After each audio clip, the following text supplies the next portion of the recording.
Hello friends, welcome to my mini blog. आउ इटा देखन सोमवार थिला तो आमे बाहरी थिलो मंदिर जीवाके। आउ इटा देखन मौसी माने माँ मन संगे जेंदा कि गला वीडियो रे देखी थिले आपण माने मुई मामू घर के आसी थिली। तो सेथि लागी आमे सकाळे सोमवार थिला तो आमे बाहरी थिलो मंदिर। आउ इटा देखन एंदा अछि किछि गाँ रो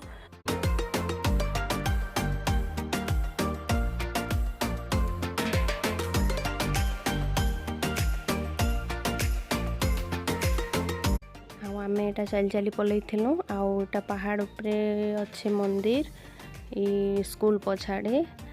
आउ देखन एटा ऊपर केमती चढ़वाटा अच्छे सीढ़ी अच्छे तो आमे सीढ़ी साइड रे नहीं जाए। आउ एटा बाबू माने बाइक रे पलै आइथिले तार बाबा संगे।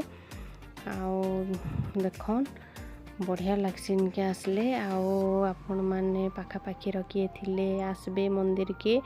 बहुत सत्य अछन शिव शंकर आउ एटा होचन बजरंग बली। आउ देखन तापरे मुई पलै आसथिली मंदिर भीतर के। आउ एना पूजा पूजी करमा।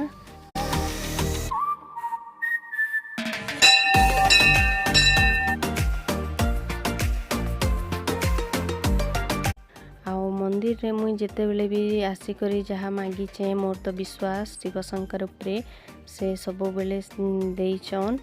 आउ मोर मानसिक पूरण होइचे सब बेले। आउ देखन आउ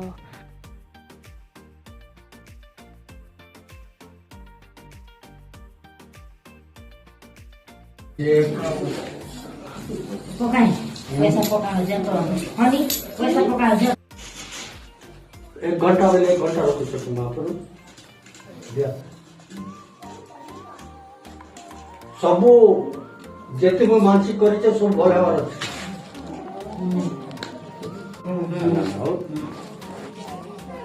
ये किसी तुलसी गछ छन। आउ इने होचन ता एटा माँ चंडी। आउ इने माता पार्वती अलगा अलगा रूप रे अछन। आउ देखन आउ पहाड़ उपरे अच्छे तो से लगी बहुत बढ़िया लगसी। एटा देखन याडे सीढ़ी अच्छे। आउ पलै घर के आउ एटा वजह से कथा होची बाबू हमें घर के काना मागलो सेति लगी मंदिर जेथिला तो मागबो ना होय कजे काना मागलो हैं भगवान काना मांगले तू भगवान के हैं मनकर ड्यूटी थिला तो से हम पलै आसलो। आउ एटा हम बाहरी थिलो ना तो एटा देखन आई मौसी माने छाड़ू थिले हमके।